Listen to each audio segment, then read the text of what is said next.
Hello everyone, welcome back to an interesting series of web designing tutorial part 5. This is Pawan and you're watching Coding World. Let's get started.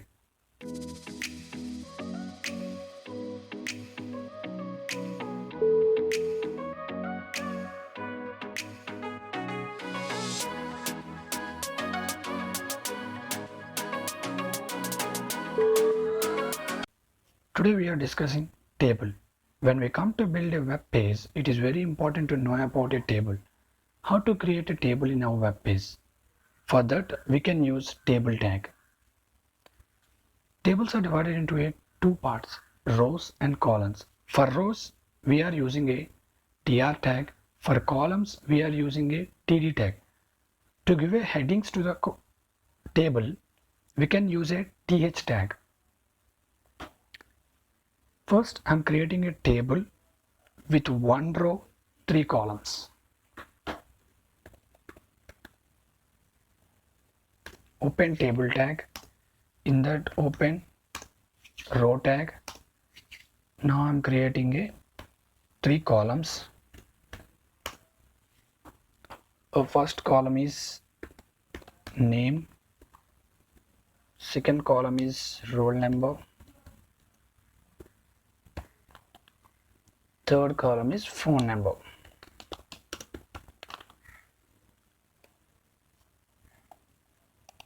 Okay, I'm creating another row with three columns. First, I'm giving one person name Ravi. His roll number is 1 and his phone number. Next, I'm creating another row.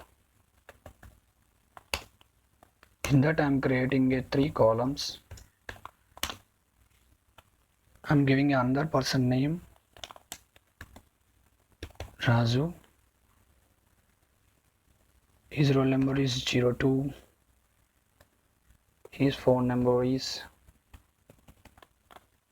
Save the file. Let's look into our web page. Reload the page.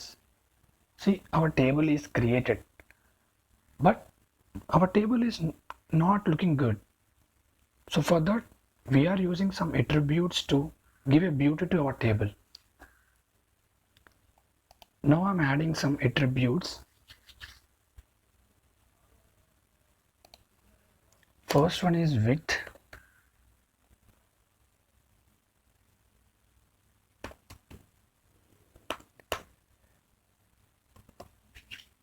%50 of web page. Next, I am adding a border, 1 pixel. Next, I am adding a border color, no space. Okay, black. Save the file. Let's look into our web page. See, now our table is looking good. In this way, we can create a table. Now I'm discussing how to merge a cells.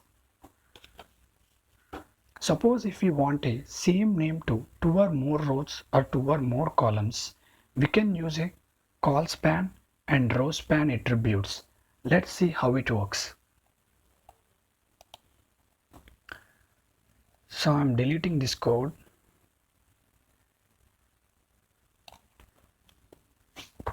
Say again write. First I'm opening a row. In that I'm opening one column.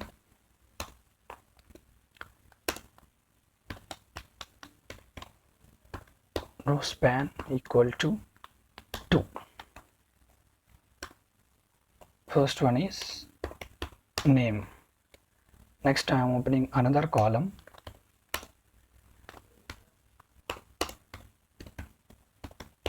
Col span equal to 2.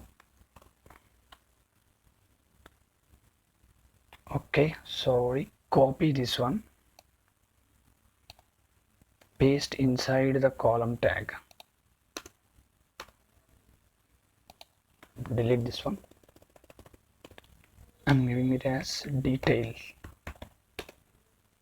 Now I'm creating another row. In that row I'm creating two columns. First one is roll number. Second one is phone number. Next I'm creating another row. In that I'm creating three columns. First one is name of the student. Second one is roll number. Third one is phone number. Save the file. Let's look into our web page. Reload the page. See here the name occupies two rows and the details occupies two columns. In this way we can merge cells. This is today's topic. Thanks for watching. For any doubts text me in comment box. See you later.